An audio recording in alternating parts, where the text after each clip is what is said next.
अब जब मैंने जानता राजा देखा तो अगर आप सबने ध्यान दिया हो तो जहां पर वो समाप्त होता है, जब छत्रपति शिवाजी के साम्राज्य का वर्णन किया जाता है तो जो उसमें छंद बोला गया है वो शिवाजी के राज कवि कविराज भूषण का है। जब मैंने वो सुना तो मैंने कहा अरे ये तो हिंदी और अवधी भाषा में लिखा हुआ है और मराठी के सबसे प्रचलित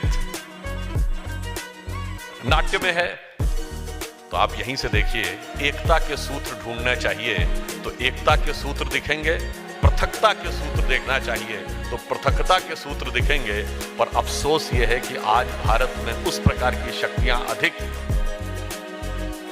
सक्रिय हैं जो विविधता के नाम पर पृथकता को बढ़ावा देने में लगे। और अब उसी आखिरी छंद को अगर आप देखें तो उससे उस विचार और विचारधारा का भी उत्तर मिलता है जो स्वातंत्र वीर सावरकर ने जिसका अधिष्ठान किया और उनके ऊपर आक्षेप लगाने का जो प्रयास होता है। और विशेषकर अगर आप देखें तो 1990 के बाद से वीर सावरकर जी के ऊपर बहुत तेजी के साथ बाएं हाथ से इतिहास लिखने वालों ने प्रहार करने का प्रयास किया है,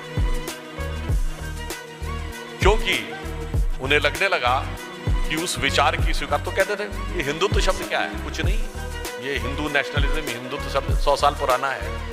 तो मैं उनसे कहना चाहूंगा मान्यवर, अगर आप उस जानता राजा का अंतिम छंद देखें तो वो क्या कहलाता है, वो कहते हैं इंद्र जिमी जंब पर।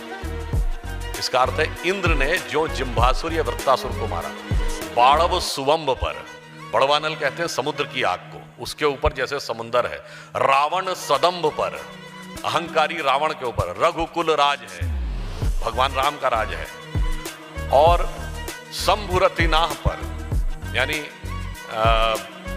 भगवान शंकर रति के स्वामी कामदेव पर। जो सहस्त्रबाहु पर, राम द्विजराज है। सहस्त्रबाहु को द्विजराम यानी परशुराम ने जिस प्रकार मारा था। और उन्होंने कहा चीता मृग झुंड पर, यानी चीता हिरणों के झुंड पर। भूषण वितुंड पर, यानी हाथी के ऊपर शेर जैसे मृगराज है। आगे उन्होंने कहा कान्ह जिमी कंस पर, तो समझ में आ ही जाता है तेजतम अंश पर, त्यो मलेच्छ वंश पर शेर शिवराज।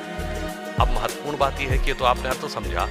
अब वो जिस लय में गाया जाता है उस लय को जब आप देखें तो ये अर्थ के साथ एक अलग स्पंदन भी उत्पन्न करता है। जब उसमें कहा जाता है, जब उसमें यह कहा जाता है कि इंद्र जिमी जंभ पर, बाणव सुवम पर, रावण सदम पर, रघुकुल राज है। पवन बारी वहा पर, शंभुरतिनाह पर, जो सहस्त्रबाहु पर, राम द्विजराज है। दावा द्रुम दंड पर, चीता मृग झुंड पर, भूषण वितुंड पर, जैसे मृगराज है। और कान्ह जिमी कंस पर, तेजतम अंश पर, त्यो मलेच्छ वंश पर, शेर शिवराज है।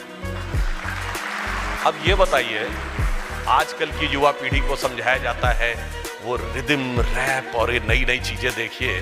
मैं पूछना चाहता हूं, इससे बेहतर रिदम, इससे बेहतर, तुलना नहीं कर रहा हूं, तथाकथित रैप आप जिससे कहते हैं, इससे सुंदर ध्वन्यात्मकता, इससे सुंदर शब्दों का समायोजन और इससे सुंदर राष्ट्रवाद की प्रेरणा कहीं देखने को मिलेगी क्या?